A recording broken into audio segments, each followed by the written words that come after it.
Қазақстаннан қалыңдық іздеген Қытай жігіттері ақпан айында Астанаға келмек. Бұл туралы біздің арнаға берген сұхбатында неке агенттігінің басшысы айтты.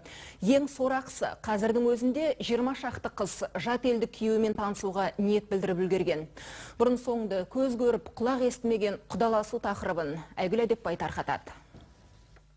Қытайлық бір топ жігіт Қазақстанға қыздармен танысуға келеді деген жаңалық қоғамды дүр сілкіндірді. Біздің бой жеткендерімізді аспан асты елінің жігіттеріне тұрмысқа беретін болып құдаластырып жүрген отандық неке агенттіктерінің бірі. Оның басшысы шараның саяси астары жоқ, біздің мақсатымыз әйелдерді бақытты ету дейді. Қыздармен танысайық деген ұсыныс әу баста қытайлық бойдақтар тіркелген элиталы клубтан шыққанға ұқсайды. Сөйтіп жеңгетайлық басталып кеткен. Шығыс көршімізде қыздар тапшы, бір әйелге 4 еркектен келеді. Ал бізде керісінше бір еркекке 8 әйелден келеді дейді таныстыру агенттігінің басшысы.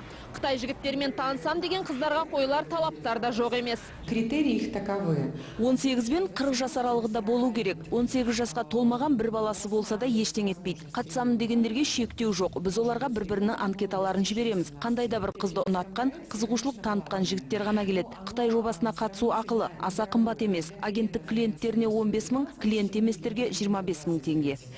Ақы төлеген қыздарға неке агенттігінің мамандары бір ай бойы Қытайдың мәдениеті мен әдет-ғұрыптарын үйретеді. Қазірдің өзінде 20-дан астам қыз ниет білдірген.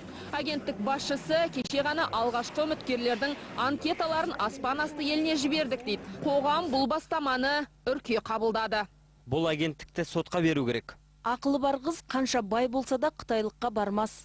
Біздің жерімізге тұтастығына міндетті түрде кері әсерін тигізетініне мен сенімін, және бұны шамамыз келгенше ел болып, жұрт болып тоқтатуымыз керек. Қытайлық күйеулер көшеде жүргендер емес, әрқайсының жоғары білімі бар, бірнеше тілді меңгерген және тұрмыс жағдайы жақсы дейді неке агенттігіндегілер. Бастама Қытай жобасы деп аталады. Оған кез келген ұлттың өкілі қатыса алады.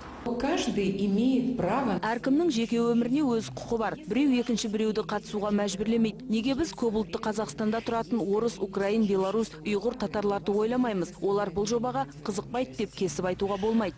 Танысқысы келетін қыз жігіттерге мейрамханада әдемі кеш ұйымдастырылады. Сонымен қатар боулинг пен түрлі көрмелерге бару қарастырылған. Қазақстан азаматшасын ұнатқан күйеу жігіт қалыңдығын еліне өз ақшасына алып кетеді. Жұптар қаласа шетелде тұрады, немесе қазақ елінде қалады. Ал қарсы тарап қол жинап шараны болдырмас үшін Әділет министрлігіне жүгінбекші. Айгүл Әдепбай, Бағлан Жанғозин, Тимур Еркетаев, Астана телеарнасы.